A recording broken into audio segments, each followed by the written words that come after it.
Supreme কোর্টের কোটার বিরুদ্ধে যে রায়টা ছিল অর্থাৎ সিপি নাম্বার 2516/2024 কোটাকে বাতিল করে যে রায়টা দিয়েছিল সেই রায়ের আলোকে এই রেজাল্টটা পুনরায় প্রকাশ করার জন্য নির্দেশ দিয়েছেন। এই রায়ের মাধ্যমে কোটা পদ্ধতির ব্যাপারে বাংলাদেশে আগের যে কোটা পদ্ধতি ছিল সেটা বাতিল হলো এবং নতুন করে মেধার ভিত্তিতে নিয়োগ দেওয়ার জন্য সুপ্রিম কোর্টের আগের রায়টা পুনরায় বলবৎ করা হলো। প্রাইমারি স্কুলের সহকারী শিক্ষক নিয়োগের ব্যাপারে 2023 সালে একটা সার্কুলার হয়েছিল।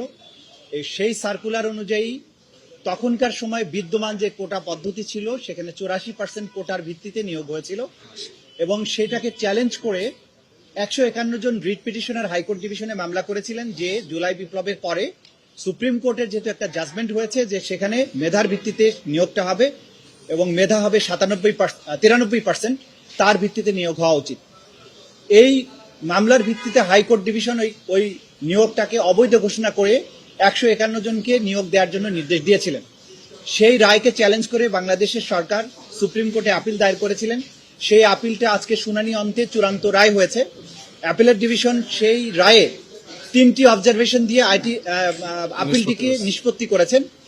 প্রথম ডাইরেকশন হচ্ছে যে 151 জন রিট পিটিশনার যারা ছিলেন তাদেরকে আগামী 60 দিনের মধ্যে নিয়োগ দেওয়ার জন্য সুপ্রিম কোর্ট সরকারের প্রতি নির্দেশ দিয়েছেন। দ্বিতীয় যে নির্দেশনাটা দিয়েছেন যে 46,199 জন পরীক্ষার্থী সেই সময়ে পরীক্ষায় অংশগ্রহণ করেছিলেন কিন্তু রেজাল্টটা পাবলিশড হয়েছিল তদানীন্তন বিদ্যমান কোটা পদ্ধতি অনুযায়ী। সুপ্রিম কোর্ট আজকে রায় দিয়েছেন যে পুনরায় এই 46,199 জনের রেজাল্ট সুপ্রিম কোর্টের কোটার বিরুদ্ধে যে রায়টা ছিল অর্থাৎ সিপি নাম্বার 2516/2024 কোটাকে বাতিল করে যে রায়টা দিয়েছিল সেই রায়ের আলোকে এই রেজাল্টটা পুনরায় প্রকাশ করার জন্য নির্দেশ দিয়েছেন। এটা হলো দ্বিতীয় ডাইরেকশন। তৃতীয় ডাইরেকশন হচ্ছে যে এই মামলা সুপ্রিম কোর্টে চলাকালীন সময়ে যারা ইতিমধ্যে নিয়োগপ্রাপ্ত হয়েছেন 6,531 জন শিক্ষক তাদের নিয়োগটা ন্যায় বিচারের স্বার্থে আদালত বহাল রাখতে বলেছেন। এই রায়ের মাধ্যমে কোটা পদ্ধতির ব্যাপারে বাংলাদেশে আগের যে কোটা পদ্ধতি ছিল সেটা বাতিল হলো এবং নতুন করে মেধার ভিত্তিতে নিয়োগ দেওয়ার জন্য সুপ্রিম কোর্টের আগের রায়টা পুনরায় বলবৎ করা হলো এবং ন্যায় বিচারের স্বার্থে 151 জন রিট পিটিশনারকে আবার চাকরিতে নিয়োগ করার জন্য নির্দেশ দেওয়া হলো।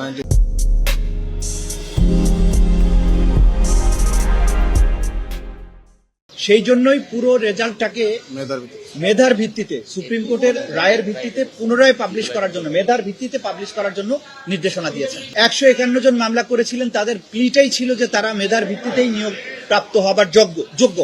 সে কারণে এই 151 জনের ব্যাপারে আদালত বলেছেন যে 151 জনকে নেয়ার ব্যাপারে কিন্তু সরকার একটা এফিডেভিট দিয়েছিলেন 3রা মার্চ 2025-এ। সুতরাং এই 151 জন মেধার ভিত্তিতেই নিয়োগ প্রাপ্ত হয়েছেন বলে ধরে নেওয়া হবে এবং 151 জনকে 60 দিনের মধ্যে নিয়োগ সরকারের প্রতিশ্রুতি এবং সরকার যে এফিডেভিট দিয়েছেন তার ভিত্তিতে নিয়োগ দেওয়ার জন্য বলেছেন। এতে কোটা পদ্ধতির যে জাজমেন্ট যেটা আছে সুপ্রিম কোর্টের সেই অনুযায়ী এটা নিয়োগ হয়েছে বলে ধরে নেওয়া হবে। টোটাল পরীক্ষার্থী 2023 সালের যে নিয়োগ বিধিটা ছিল সেটা ঢাকা এবং চট্টগ্রাম বিভাগে 46,199 জন পরীক্ষার্থী তারা লিখিত পরীক্ষায় পাশ করেছিলেন এবং তাদের ভাইভা ভর্তির যে রেজাল্ট সেইটা সহ মেধার ভিত্তিতে তাদের রেজাল্টটা পুনরায় প্রকাশ করার জন্য নির্দেশ দিয়েছেন। না সবই চ্যালেঞ্জ করা যাবে না, যেহেতু এখানে সুপ্রিম কোর্ট ডিসপোজ অফ করার মাধ্যমে কিছু তাদের কমপ্লিট জাস্টিসের আন্ডারে কিছু কাজ ওনারা করেছেন। যেমন ধরেন 6,531 তারা যে নিয়োগপ্রাপ্ত ইতিমধ্যে হয়ে গেছেন মামলা চলাকালীন সময়ে তাদেরটা বহাল রেখেছেন, কারণ এইটা যদি বাতিল করতে হয় তাহলে একটা ব্যাপক অ্যানোমালি তৈরি হবে। সেই কারণে সুপ্রিম কোর্ট কমপ্লিট জাস্টিসের স্বার্থে এইটা বহাল রেখেছেন। কিন্তু বাকি যে 46,199 জন এটার পুরোটার মেধার ভিত্তিতে রেজাল্টটা পুনঃপ্রকাশ করার জন্য নির্দেশ দিয়েছেন।